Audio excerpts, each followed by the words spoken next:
এখন আমি ডাইল বানাইবার লেগে আইসি ধনিয়া পাতা নেওয়া। তো ভাবলাম তোমরার সাথে আমার ছোটো একটা গার্ডেনিং আর কি, ছোটো বলতে খুবই ছোটো। দেখো এখানে ধনিয়া পাতা লাগাইছি, এখানে পিআইজি গাছ, পিআইজি যেটা এটা লাগাইছি পিআইজি গাছের, প্লাস এখানে এই তো হয় এটারে বিলাতি ধনিয়া পাতা হয়, এটাও লাগাইছি, কেউ নাগা ধনিয়াও হয়।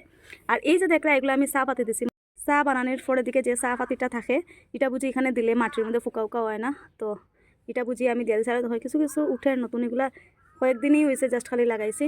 আর এটার মধ্যে আমার পুদিনা পাতা আছে, এটার মধ্যে ধনিয়া পাতা আছে, এটার মধ্যে পিঁয়াজি গাছ আছে। তো এই কয়টা জিনিস আমি এখানে লাগাইছি। এখানে ধনিয়া পাতা নিতে আইছি, কারণ ডাইল বানাইলাম, তো ভাবলাম ডাইলে একটু ধনিয়া পাতা দেওয়া যায়। খুব একটা বড় হয়েছে না এখনও, কিন্তু আমি 2-3টা লইতে পারবো আরামসে, লইলে আমি একটু ডাইলে দিতে পারবো। তো এই দেখো আমার ছোটো একটা গাছ, এটারে আমি চুলার সামনে রাখছি, মানে আগেতেই এখানে আসলো, তারপরে আমি এখানে চুলা বানাইছি।